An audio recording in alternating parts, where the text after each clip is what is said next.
Jackie, yo pienso que este tema, como tú dices, eh, se vaya a hacer o no se vaya a hacer, lo importante es tener todos los escenarios construidos para que no nos llevemos un susto. Y pienso que sería una gran oportunidad que tendría el país para simplificar nuestro sistema, tener un sistema mucho más sencillo, donde las empresas, al tener que enfrentar tasas impositivas más razonables, ponderen bien cuánto ganan evadiendo. O sea, porque después de todo, el no estar transparentado tiene un costo para la empresa, para el empresario. Mira, con esta ley de lavado de activos, aquí la mayoría de las empresas del país, los ejecutivos, no la han leído. No la han leído a fondo, porque si la leen, estarían todos los centros cardiovasculares del país que no darían abasto. Porque ahí hay partes, componentes, donde dinero que tú has acumulado gracias a prácticas de elusión o evasión fiscal, que tú lo tengas fuera o en algún sitio escondido, eso se identifica como lavado. Entonces es un tema delicado y por eso es que hay mucha gente diciendo, bueno, pero ¿cómo hicimos esta ley de lavado sin darle la oportunidad a muchos empresarios Claro, de que de una pusieran su cuenta. amnistía, una transparencia total como han hecho varios países grandes de la región, México, Argentina, que han pasado unas leyes de amnistía poderosísimas que han atraído mucho capital?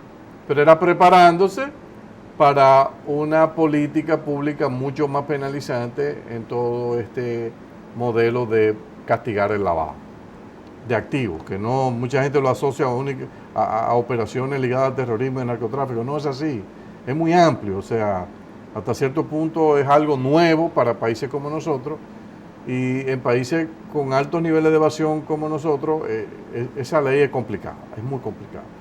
Entonces, lo ideal sería pensar en un régimen tributario sencillo, con tasas relativamente bajas, incluyendo bajar el ITEVIS. El ITEVIS del 18, hay que decirlo, es una tasa relativamente alta para lo que es el promedio de la región, que está en la vecindad del 16.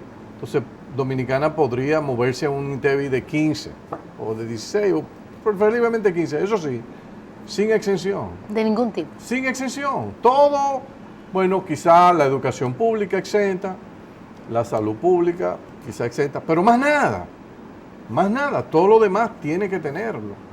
Y compensar a los que no, a los que podrían quedar afectados con esa medida, ya sea con una combinación de más ayuda vía solidaridad, la tarjeta solidaridad, y por otro lado, aprovechar y quizá meter, en el momento que eso se haga, un pequeño ajuste salarial de los niveles mínimos preferiblemente, que compense parcialmente a los empleados que menos ganan.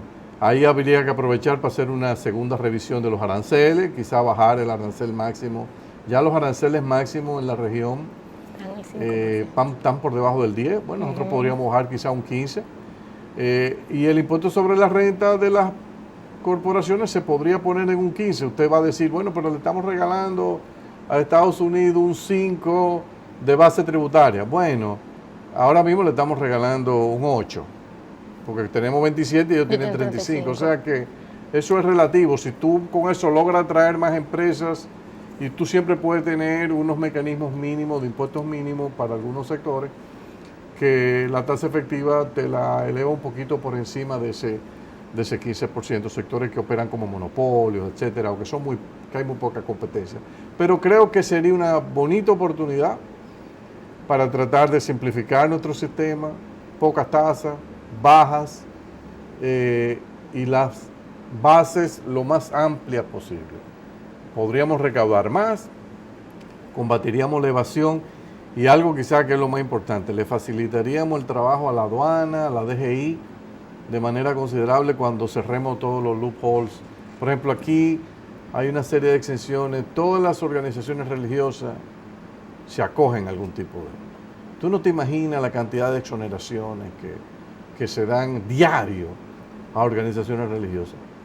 No, eso hay que eliminarlo también. O sea, usted quiere importar una Jeepeta, un Mercedes-Benz, No, y no, usted que es pague. una organización Tiene que religiosa, pagar. usted paga. ¿No tiene dinero? Bueno, los fieles que van a esos centros religiosos, que cumplan con lo que dice la Biblia y con lo que dicen los Al textos. César lo que es del César. Exactamente, usted paga y de su aporte. Mira, Andy, algo interesante, es una ventaja que tenemos en Dominicana, no sé si es una ventaja o una desventaja, pero bueno, la inversión extranjera aquí tiene una concentración que nos hace quizá menos vulnerable que el resto de otros países de América Latina a este tema de Estados Unidos. Y te cuento, por ejemplo, cuando tú tienes la inversión extranjera que va al sector turismo, sacarla del sector turismo de Dominicana para llevarlo a Estados Unidos, digamos como que no es una opción, ¿okay? Porque tú te basas en una ventaja competitiva que yo tengo por una característica de recursos naturales que no existe, digamos, en otro lugar. El mismo tema de la minería, digamos, si aquí hay oro, bueno, en Estados Unidos no hay oro.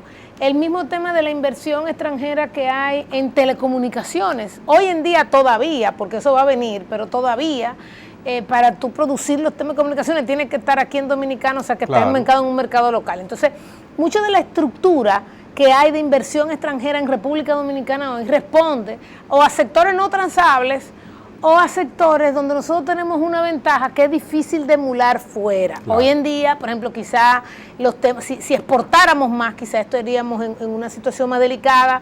Si hiciéramos, por ejemplo, como México, vehículos, produjéramos vehículos, entonces estaríamos en una situación más delicada. Eso ciertamente quizás de repente nos coloca con una ventaja de corto plazo, una ventaja que tenemos ahí que podemos aprovechar. Pero de todas maneras, aquellos inversionistas, o sea, aquellos países de la región que tengan ventajas similares a la mía, que se pongan donde tiene que ser, claramente pues van a tener una diferencia, por el caso de Puerto Rico con lo que acaba de pasar y todos los temas que va a hacer, o sea, y países cercanos también.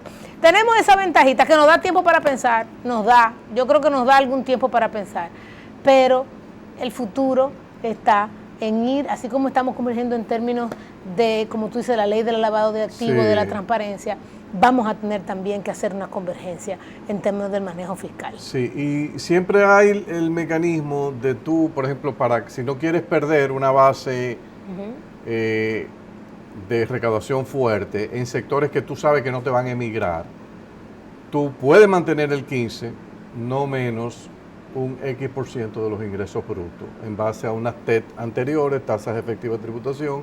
Con eso tú retienes y no pierdes nada. O sea que es una forma que afectaría únicamente, o sea, impactaría positivamente a las nuevas, pero las que ya están y que no pueden salir, tú no cedes base tributaria ni recaudación.